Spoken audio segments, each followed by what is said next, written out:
O guerrilheiro urbano é um homem que luta contra uma ditadura militar com armas, utilizando métodos não convencionais. Um revolucionário político é um patriota ardente. Ele é um lutador pela libertação do seu país, um amigo de sua gente e da liberdade. Carlos Marighella, Manual do Guerrilheiro Urbano.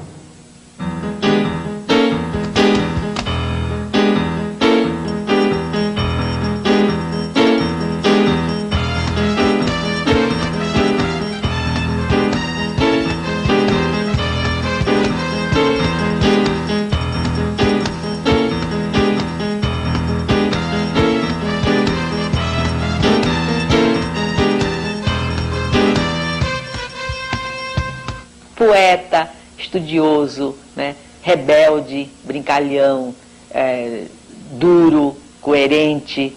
Um homem que ao mesmo tempo, como estudante, é também um poeta, viu? E faz as suas provas escritas e os seus exames em verso. Ele sabia viver a atualidade, sabia viver os companheirismos, sabia viver o partido, sabia viver politicamente, sabia viver também alegremente. Para mim, o Marighella é um modelo de homem. Tem uma história tão engraçada dele, rapaz, o negócio dos óculos. Acho que eu vou contar. Você sabe que na cadeia, ele ficou com a visão afetada porque não tinha luz, né, na cela, e eles ficavam fazendo aquele artesanato lá, né? Então ele ficou com deficiência de visão. Quando ele saiu, ele teve que fazer óculos. E ele odiava os óculos. Não gostava. Mas não tinha jeito, né? Ele estava míope, etc. Então...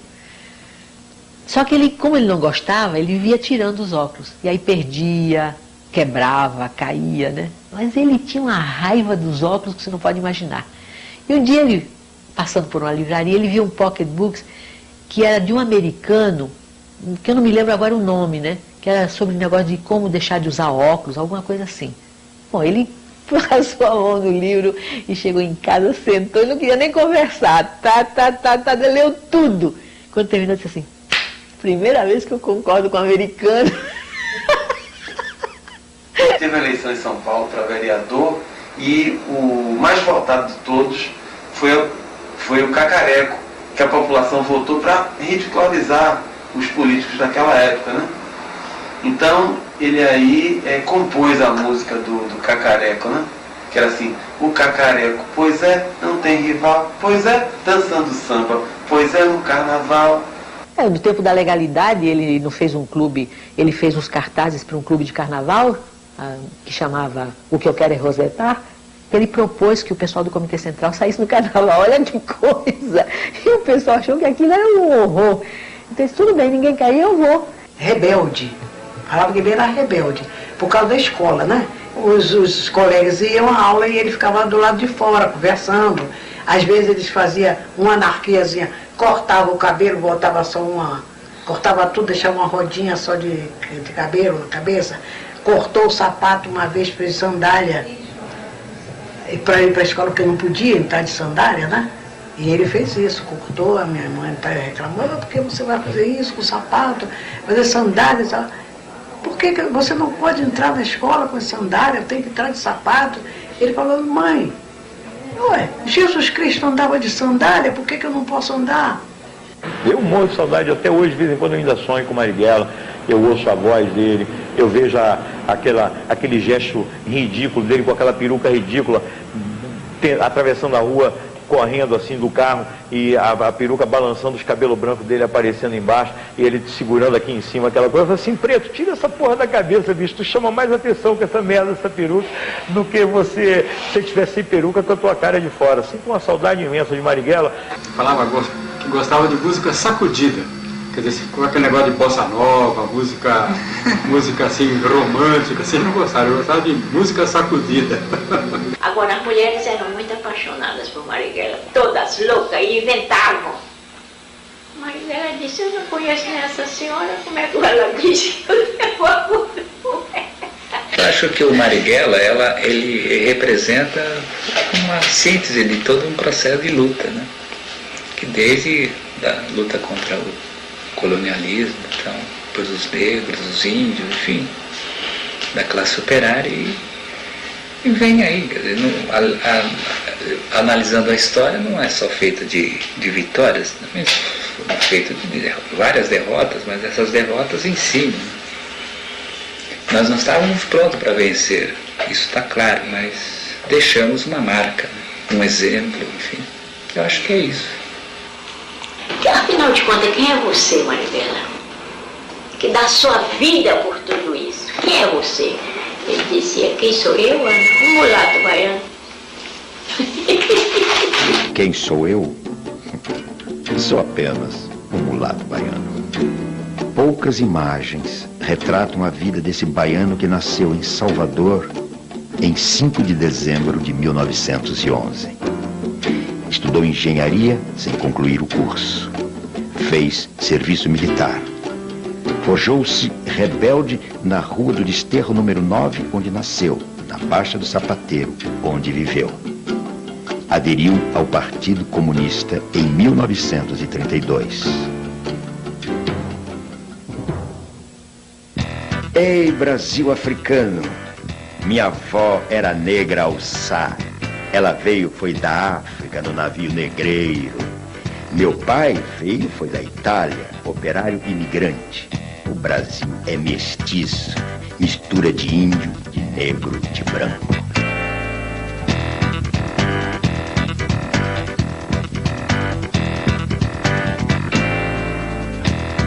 Quem fez o Brasil foi o trabalho de negro, de escravo, de escrava, com banzo, sem banzo. Mas lá na senzala, o filão do Brasil veio de lá, foi da África.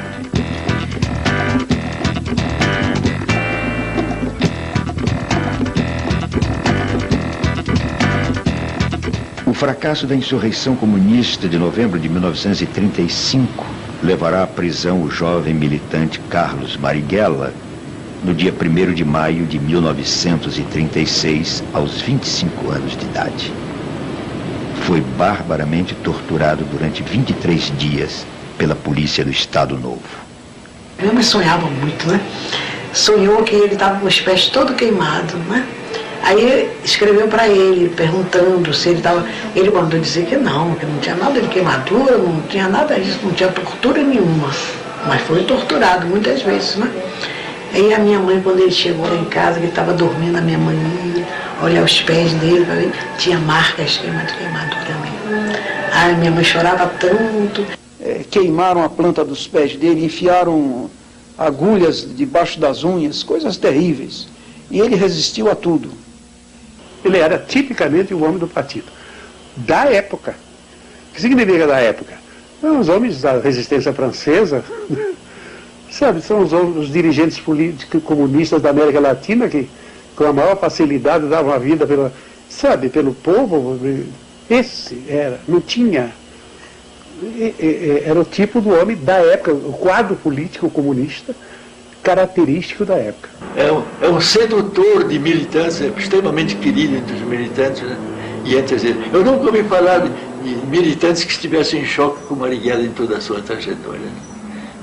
Aquela pessoa que aceitava que a gente contestasse. Ele podia até responder a essa contestação. Porque ele dizia, por que nós falamos em crítica e autocrítica e não deixamos as pessoas criticarem? A queda da ditadura de Vargas e o fim do Estado Novo levaram por um curto período o Partido Comunista à legalidade. Marighella será eleito deputado constituinte, onde foi um dos mais ativos parlamentares. Resta a nós a certeza, e ao povo brasileiro também, de que conseguimos sair do regime dos decretos-leis, que conseguimos sair do regime da opressão, conseguimos sair do regime do arbítrio dos ditadores e do arbítrio pessoal da vontade de um só homem. Resta agora que trabalhemos organizadamente, todos nós, o povo todo o proletariado, que os trabalhadores procurem organizar-se sindicalmente, que o Congresso Sindical dos Trabalhadores possa cumprir as suas finalidades e que com uma Confederação Geral de Trabalhadores do Brasil possamos fazer com que esta Constituição Constituinte, cujos poderes emanaram do povo soberano. Possamos assim fazer com que ela seja cumprida e com que seja defendida intransigentemente por todos aqueles que compreendem que o que nos resta é marchar a passos largos para consolidar a democracia em nossa pátria. Muito obrigado, senhor deputado Carlos Marighella, cuja palavra acaba de ser irradiada para toda a nação brasileira no momento exato em que está sendo assinada a nova Carta Constitucional da República do Brasil. Quando ele saiu e foi eleito deputado federal, ele foi no parlamento um revolucionário. Ele usou o parlamento como trincheira de debate, que era a forma de agir naquele momento. Quando voltamos, encontramos um partido comunista legal, anistia, né? Pré-senador, 16 deputados, câmaras de vereadores com maioria de vereadores comunistas, como em Recife, como em Santos, como no Rio de Janeiro e tudo mais, e uma sede legal do Partido Comunista, né? Coisa muito diferente, né, que vamos encontrar.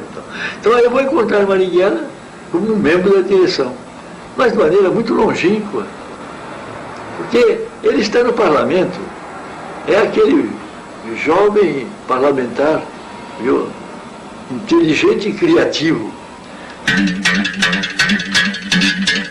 Cumpri pena de 7 anos e meio de prisão durante o Estado Novo.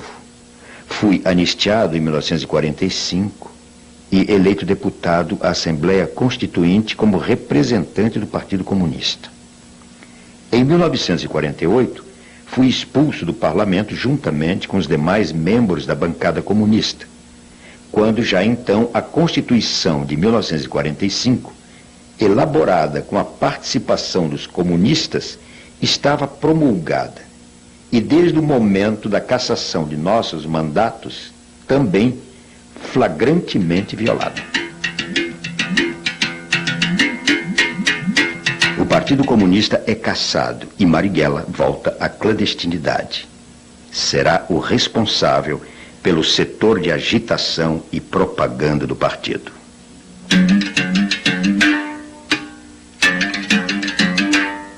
Na clandestinidade, vai viver com a militante comunista e aeromoça Clara Scharf, companheira até o final da vida. Na circunstância da clandestinidade, ele com mandato de prisão e eu também, não podia, né? Então a gente teve que... A gente considerou que aquilo era um casamento. O casamento legítimo era o casamento do amor, né? Então não tinha papel nenhum. Mas quem disse a você que tinha fotografia? Menino, não podia ter fotografia de ninguém. Se a polícia chegasse lá, pegava você e pegava as fotos das pessoas da família. Você não podia ter nada. Levava um pouco de roupa quando podia, né?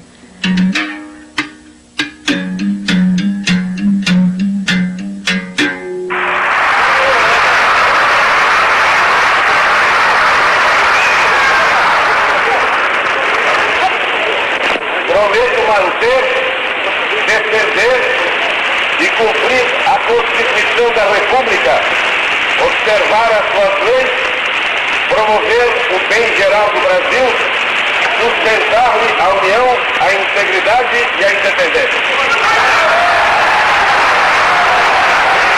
Nós só ficamos legais, pode-se dizer, porque a gente viveu com o nome verdadeiro, exatamente nos meados do governo de Juscelino. Aí é que a gente alugou um apartamento no Rio, e ele se chamava Carlos Marighella e eu me chamava Clara, né? Porque até então era tudo nome trocado. Durante os anos de semi-legalidade, o direito de participar de uma festa em família ou frequentar os amigos dão gosto à liberdade.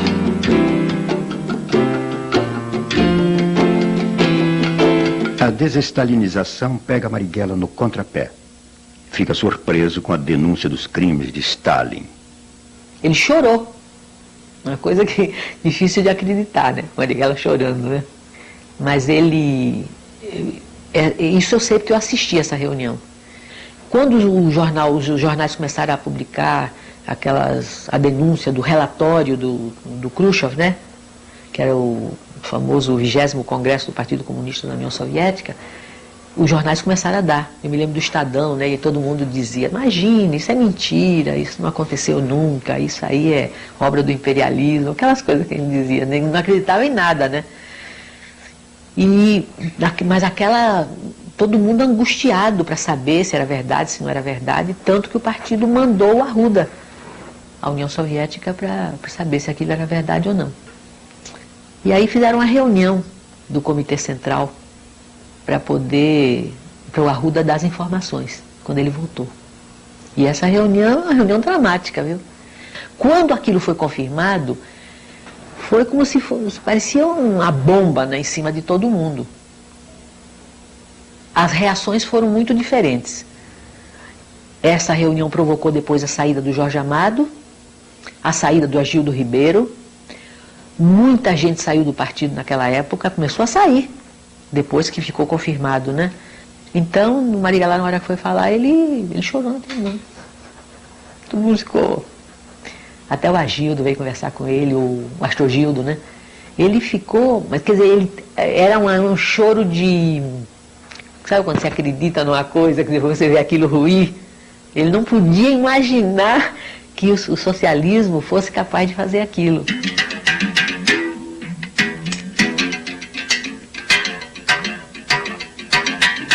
O PCB contava com o seu fortalecimento no quadro das forças que apoiavam Jango, o que lhe daria a recuperação do estatuto de partido legal, que ele ainda não conseguiu ser, e de aumentar, é claro, a sua influência, que naquele período, naquele momento, era grande no meio da esquerda, digamos, de inclinação mais revolucionária. Com o alto testemunho da nação e com a solidariedade do povo, reafirma seus propósitos inabaláveis de lutar com todas as suas forças pela reforma da sociedade brasileira, não apenas pela reforma agrária, mas pela reforma tributária, pela reforma eleitoral ampla, pelo voto do analfabeto, pela elegibilidade de todos os brasileiros, pela pureza da vida democrática, pela emancipação econômica, pela justiça social e ao lado do povo, pelo progresso do Brasil.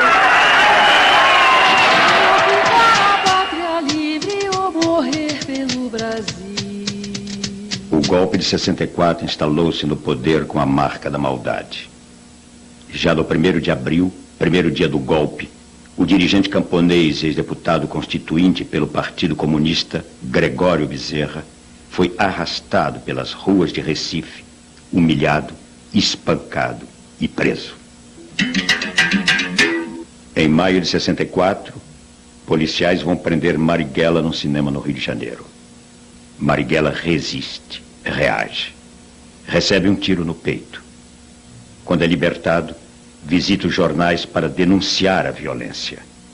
Escreve o livro Por que Resisti à Prisão.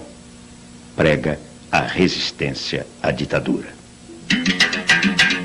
Os brasileiros estão diante de uma alternativa. Ou resistem à situação criada com o golpe de 1º de abril, ou se conformam com ela. O conformismo é a morte. Várias vezes ele me disse que a vida dele não tinha importância, que se ele morresse, a luta continuaria. E várias vezes ele me disse, eles não me pegaram vivo. E ele citava sempre o fato de que ele tinha, já a primeira vez, logo depois, ele insistia muito nisso, que a atitude que ele teve quando tentaram prender logo depois do golpe de Estado de 64, a atitude de tentativa de resistência à prisão, que ele quis dar ali um exemplo. E esse exemplo se dirigia aos seus companheiros do partido, que era preciso resistir à ditadura. Mas resistir. Sou comunista. Sou dirigente comunista. Não me abdicarei jamais de minha condição de comunista.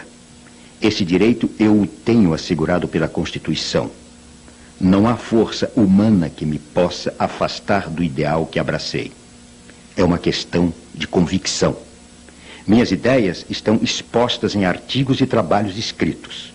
São coisas públicas e legais, do conhecimento de todo o mundo, obviamente também da polícia.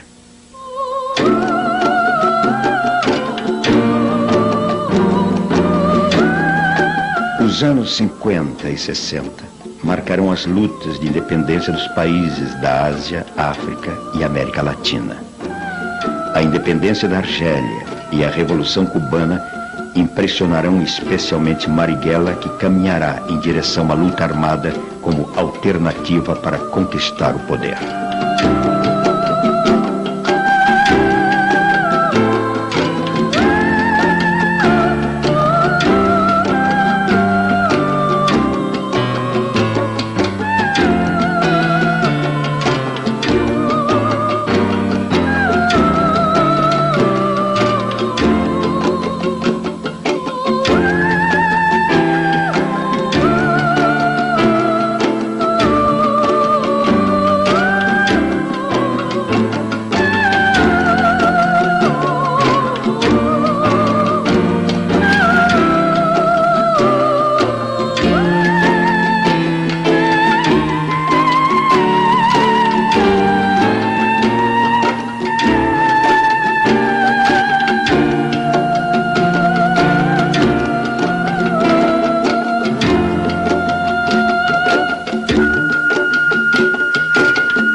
Eu fui o primeiro dominicano a ir para a Universidade de São Paulo para fazer filosofia, que fez com que eu estivesse imediatamente em contato com o meio estudantil, na Maria Antônia, o meio estudantil revolucionário. Que é uma época, inclusive, que o movimento operário foi fortemente reprimido em 64, e suas lideranças já eram muito conhecidas, enfim, a desestruturação do movimento operário foi muito forte. E o movimento estudantil ele se renova mais rapidamente, ele se aglutina mais rápido. Então a presença dos estudantes na década, principalmente para a segunda metade da década de 60, foi muito forte. Né? Isso não acontecia só no Brasil, mas toda a América Latina, a tal ponto que em 1968, na cidade de Medellín, na Colômbia, os bispos de toda a América, eles se encontram e vão decidir uma série de questões para a América Latina. E há um determinado trecho em que se diz que a violência ela pode ser uma saída depois de esgotadas todas as outras possibilidades.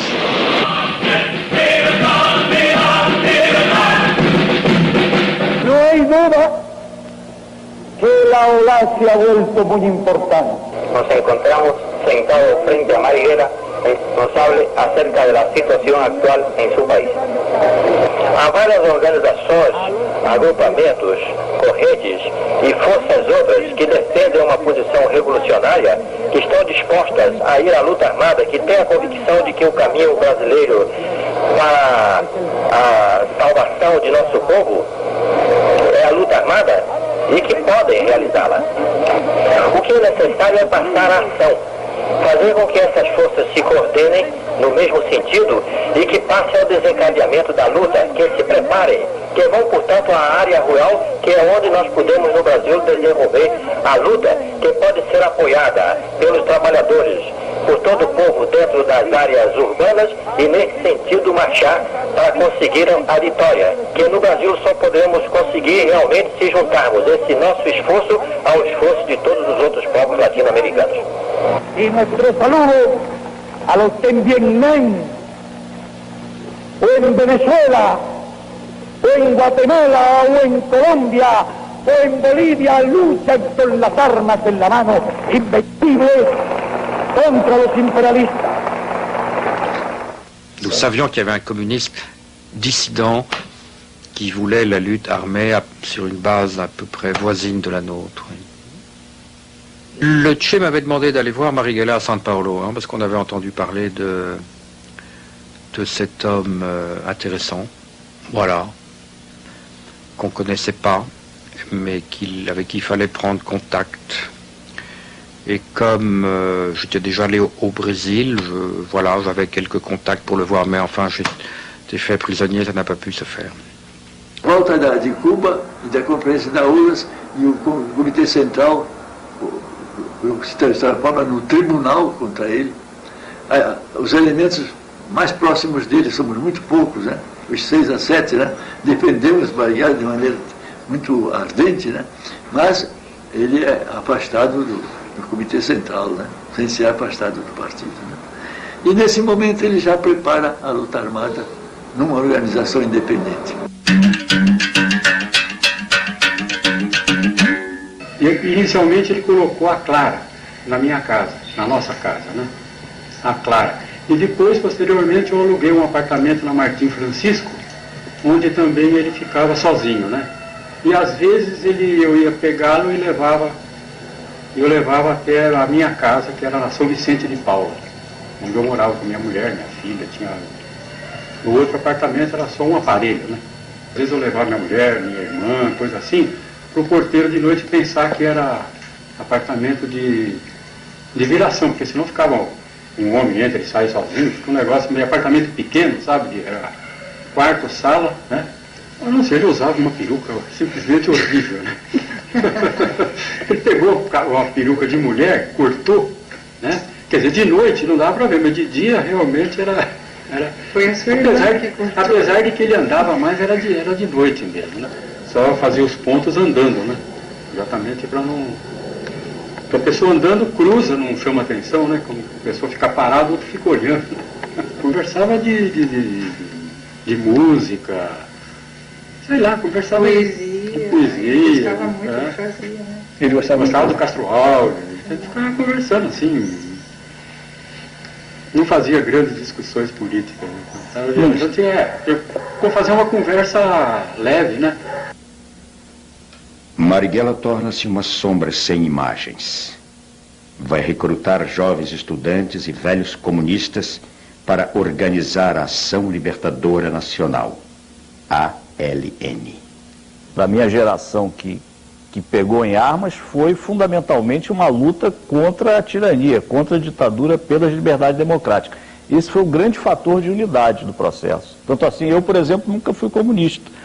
Claro que nós estudávamos, líamos o Marx, Engels, todos os Guerra, enfim, Ho Chi Minh, tudo que podia ser. Che Guevara foi um grande inspirador, né, da maioria dos companheiros nossos, né? Mas não havia, por exemplo, o nosso grupo não tinha uma formação, não foi uma dissidência do Partido Comunista como foi o Marighella, né?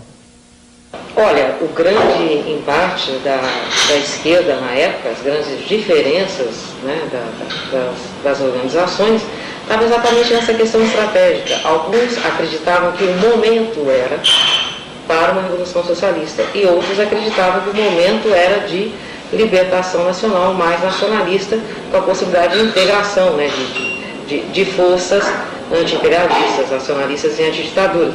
E a ILN acreditava nisso, a Marighella acreditava nisso, nós também. 67, 68 a gente já está em alguma atuação política, crítica à ditadura, mas vai ser mais 68, início de 69 que vai ter a ligação com o Marighella.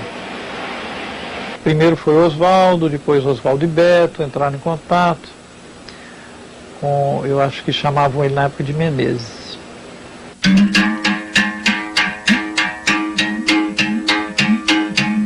Eu entro no GPA, né, que era um grupo tático armado,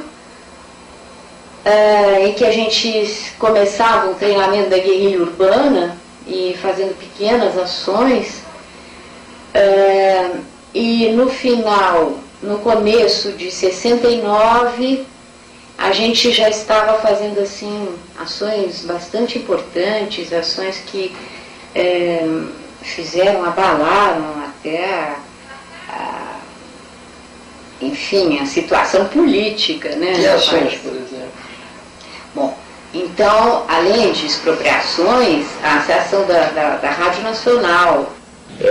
Fizemos um planejamento de tomar a Rádio Nacional aqui em São Paulo. Na época era como é até hoje, uma das emissoras mais ouvidas, de maior audiência, para a divulgação de um manifesto, e o manifesto foi redigido pelo Carlos Marighella, né? Foi uma ação assim que foi foi uma convulsão. Todo o pessoal de esquerda ficou maravilhado, achando que realmente a tomada do poder ia ser no dia seguinte, né? E que se anunciava a ida para o campo.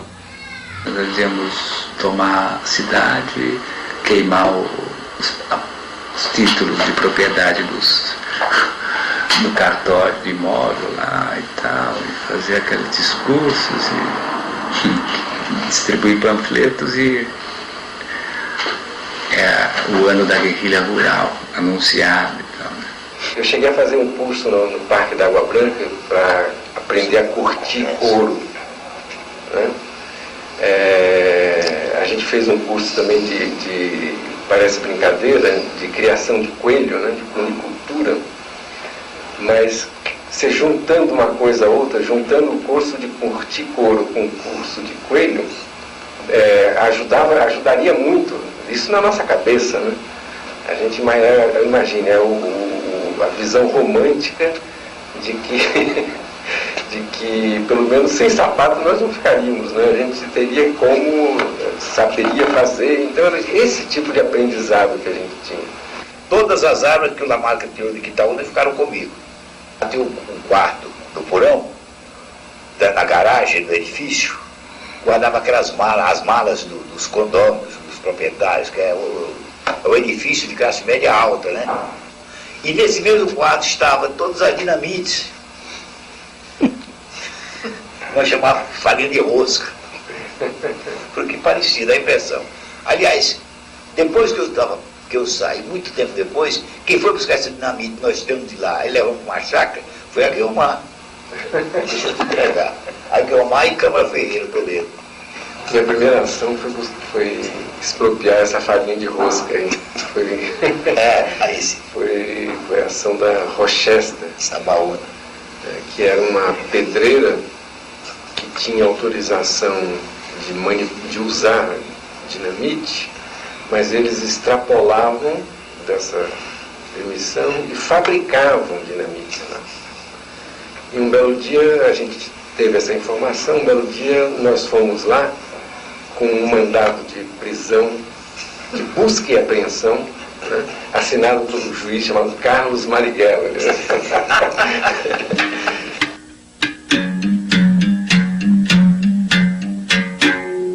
Ele foi capturado, ele não foi sequestrado, né? Sequestro é outro tipo de crime, é um crime comum, né? O que nós fizemos ali com ele nós capturamos o embaixador de um país aliado e até mais do que aliado de uma ditadura que oprimia a gente. Então nós não participamos do sequestro. E por necessidade militar da ação, nós o capturamos embaixo, no Botafogo, subimos logo em seguida um morro na Tijuca, né, para poder fazer a mudança de carro. E lá em cima ainda estava se construindo, tinha muita mata ainda, tal. Lá em cima ele ficou preocupado em ser assassinado, em morrer ali. E teve uma reação que foi a pior possível, que foi a de tentar desarmar um companheiro que estava do lado dele, que era o Virgílio. Estava eu e o Virgílio imobilizando ele, né? Ele segurou na arma do Virgílio e começou a se engalfinhar ali. O desfecho daquilo não ia ser boa coisa, eu raciocinei. Podia ter um tiro acidental ali, lógico, né? Que é frequente nesse tipo de situação. Então eu tive que dar uma coronhada nele para que ele caísse na real, pusesse o pé no chão, né? E eu fiz isso, eu dei essa coronhada nele, ele na hora ele parou e percebeu e aí a ação se desenvolveu naturalmente. Pois bem, na casa ele me pediu desculpa por ele ter tido aquela reação, é que ele não sabia que nós éramos o grupo que ele estava constatando ser. Não existiu aquela tensão de quem vai matar o embaixador, não existiu aquilo. Por que não existiu? Porque a ação nasceu vitoriosa. A primeira das exigências da ação era a quebra da censura da ditadura e a divulgação do nosso manifesto. E nós estávamos ainda no percurso indo para casa, o manifesto já estava sendo lido. Quer dizer, antes de nós chegarmos na casa, ou no momento imediato da chegada da nossa casa, nós já sabíamos que a ação tinha sido vitoriosa. Demorou 4 dias em função de toda a tramitação, de toda a negociação que foi sendo feita, né?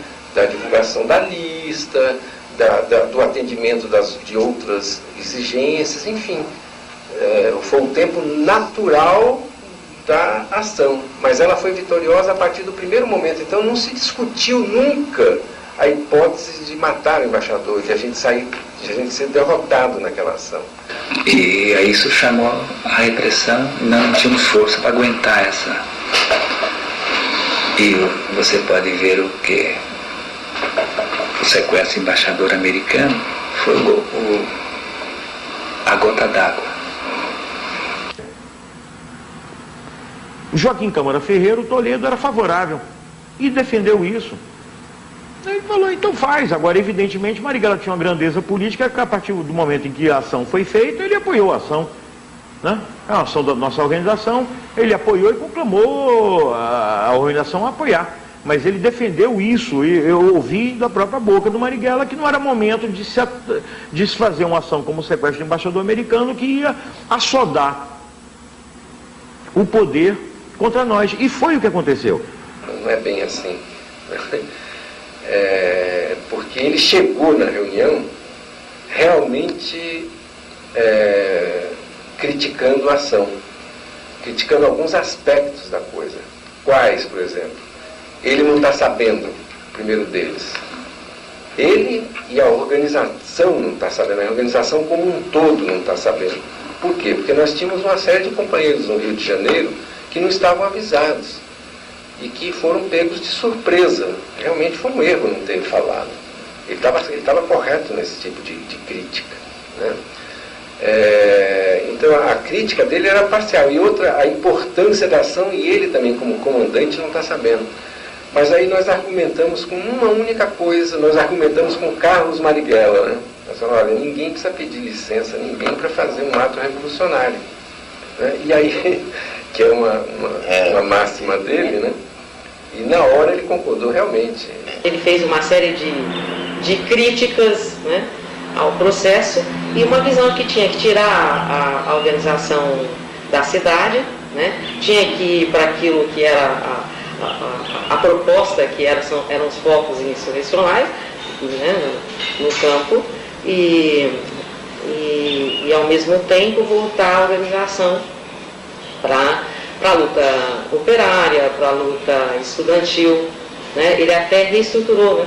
Eu lembro que nesse momento ele me deu uma incumbência que era a organização operária, né? Ele colocava muita esperança nos quadros que estavam sendo treinados fora, né? E tinha preocupação de retirar todo mundo daqui que estava queimado, né? Já estava identificado, colocar para fora para fazer treinamento e depois retomar o processo no campo. Cadê o jornal? Eu lembro bem disso, né?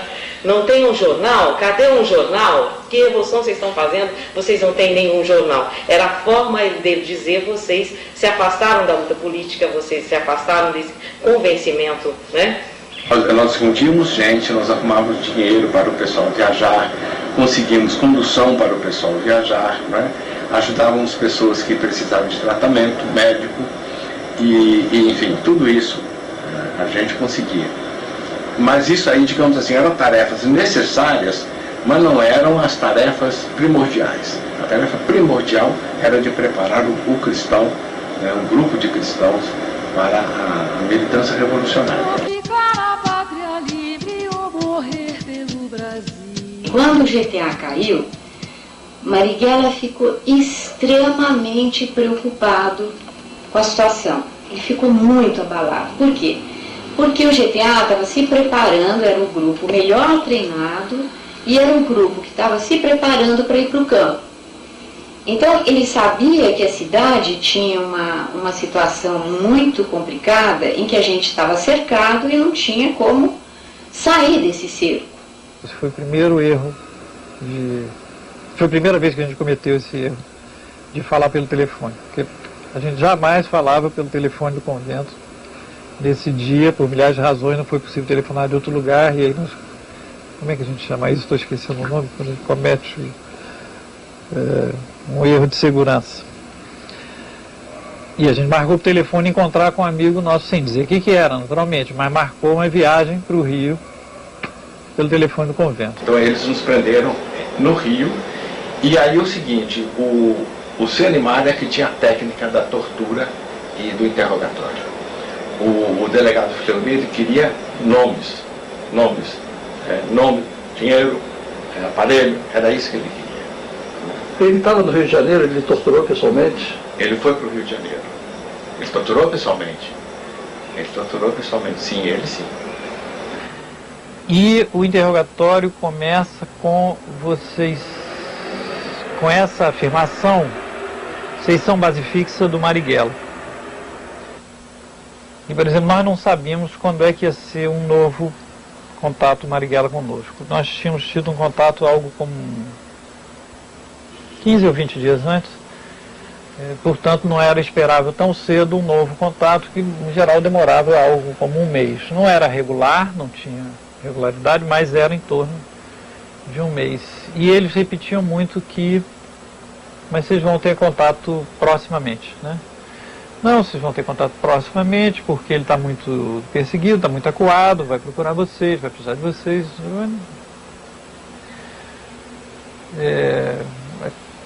Aquilo parecia totalmente estranho, porque não era essa a nossa impressão. Como é que eles sabem disso? Mas isso, na hora, eu tenho a impressão que parecia, na hora, como fazendo parte do interrogatório normal.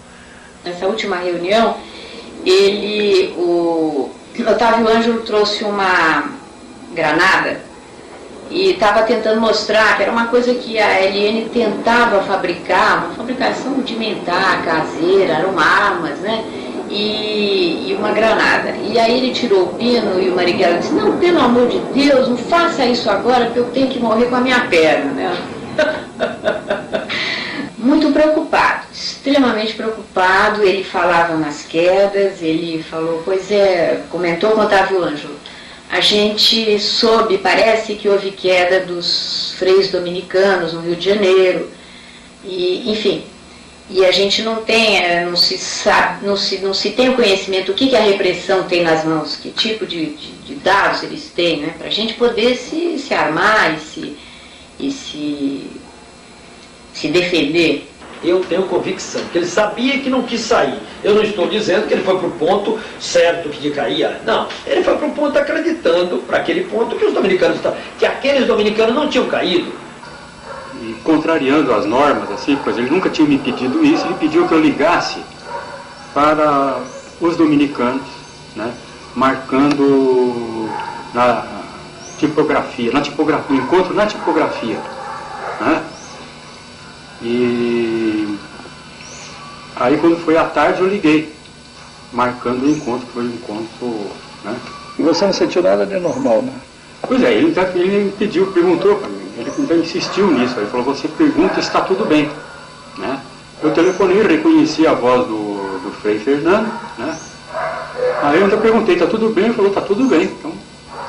Eu não fui o herói, eu não fui o santo, eu não fui o mártir, eu falei, eu não aguentei na tortura, falei, como a maioria das pessoas falou, né? Agora, o que para mim pessoalmente é convicção, é de que não fui eu que fui o primeiro a falar. Para mim, eu não fui o primeiro a falar. Eu acho muita coisa já apareceu, né? de pessoas que fizeram esse elo de ligação, mas eu acho que ainda falta elementos.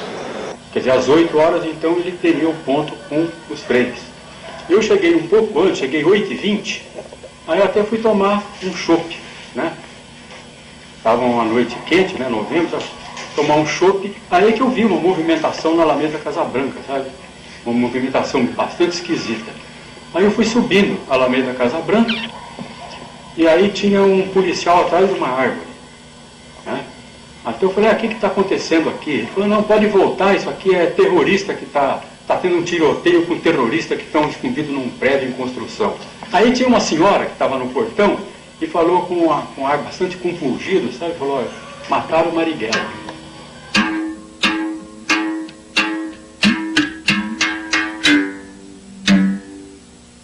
É preciso não ter medo.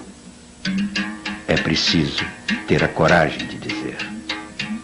Há os que têm vocação para escravo, mas há os escravos que se revoltam contra a escravidão. Não ficar de joelhos, que não é racional renunciar a ser livre. Mesmo os escravos, por vocação, devem ser obrigados a ser livres quando as algemas forem quebradas. É preciso não ter medo. É preciso ter a coragem de dizer. O homem deve ser livre. O amor, que não se detém ante nenhum obstáculo e pode mesmo existir até quando não se é livre. E, no entanto, ele é em si mesmo a expressão mais elevada do que houver de mais livre em todas as gamas do humano sentimento. É preciso não ter medo. É preciso ter a coragem de dizer.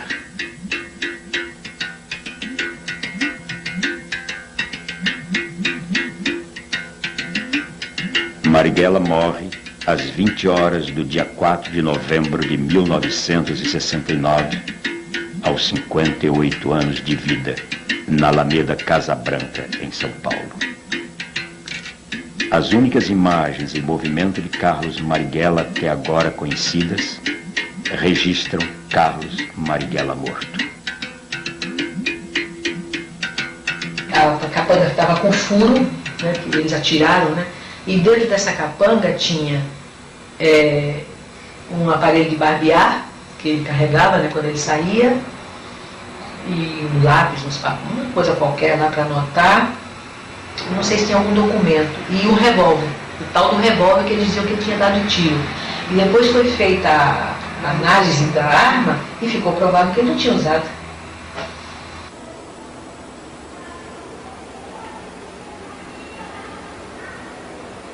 Algo como um poço sem fundo, né? A minha sensação, né? Assim, falando emocionalmente, era que eles terem pego o Marighella, por exemplo, quando eu fui preso, eu pensava assim, passam mil coisas pela cabeça, né? Mas passa pela cabeça, mas felizmente eles me prenderam, mas não vão chegar ao Marighella, porque não depende de nós não sabemos nada. Então, quando o encontro é marcado, né, e que a gente é levado para lá, eu já estava tenso, obviamente, por mil razões, mas tenso com a possibilidade dele vir mesmo. Então, quando acontece isso, foi assim um desastre, né? Só vivendo no clima da época para a gente... a última coisa que podia acontecer era atingir o Marighella, né?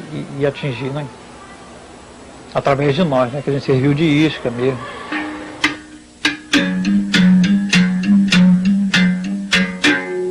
A repressão já estava, em 69 a repressão já está mais sofisticada, já está com o serviço de inteligência melhor, quer dizer, violenta, absolutamente violenta, como é óbvio, mas ao mesmo tempo com o serviço de inteligência mais desenvolvido, orientada pelas escolas, se podemos chamar desta maneira, dos Estados Unidos, escolas de repressão e tortura dos Estados Unidos, porque às vezes a gente esquece isso, né? Que a tortura nem é um fenômeno brasileiro. A tortura vem a orientação e o serviço de inteligência dos Estados Unidos, da Inglaterra, da Alemanha e de Israel. Special Forces soldiers take their jungle training in the Everglades of Florida and in the Panama Canal Zone. One of the subjects... Os Estados Unidos ensinarão no Panamá sabotagem, atentados e tortura a militares e policiais do continente que farão parte dos grupos de terroristas de Estado que matarão políticos, torturarão militantes e sabotarão a democracia.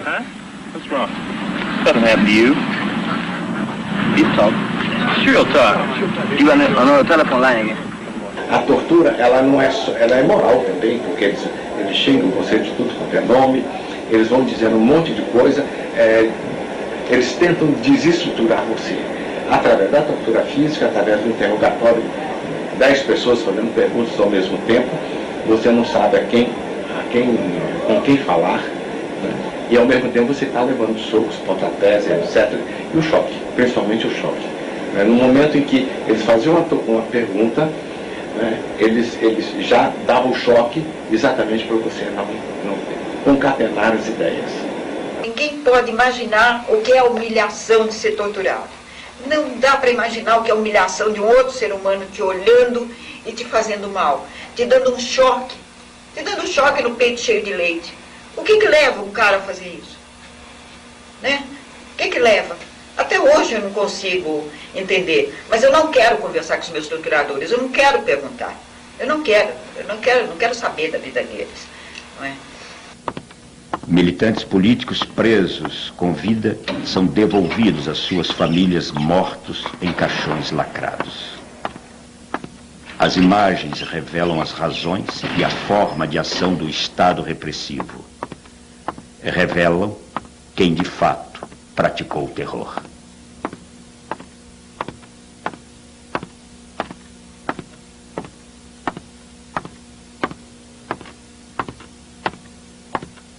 A acusação que faziam a nós, que nós éramos inocentes úteis, dentro daqueles velhos comunistas que nos usavam. Na realidade, muito pelo contrário, porque o Marighella estava sempre na linha de frente, né, e demonstrou isso cabalmente. E quem realmente foi inocente útil, que fez o jogo, né, do imperialismo norte-americano, foram os militares que aderiram ao golpe. Quer dizer, nós não, nós sempre...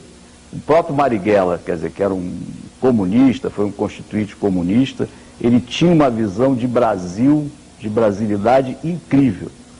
A violência está aí, é o mar em que a gente nada. Não, hoje, o que falta hoje, eu sinto, é uma proposta política. Porque quem inicia a violência são os ditadores, né? São eles que tomam o poder, usurpam o poder de forma violenta, né? Então a resistência de um povo por liberdade é sempre legítima, né? Tem gente que eu já ouvi dizendo, não, aquilo ali, na verdade, essa geração era autodestrutiva, estava me metendo naquilo como uma forma de autodestruição. Mentira. Se tem uma geração nesse país que não foi autodestrutiva, foi a nossa, que tentou construir alguma coisa. Se você tivesse que refazer tudo, você faria de novo? De novo, Nesse ponto eu não sou... Posso ser um patriota equivocado, mas não sou um arrependido. Vou morrer assim. Se estivesse vivo, Marighella estaria completando 90 anos. Junto ao povo, lutando por pão, terra, trabalho, saúde, educação, cultura. Lutaria por liberdade e alegria para todos. Carlos Marighella, o guerrilheiro da vida.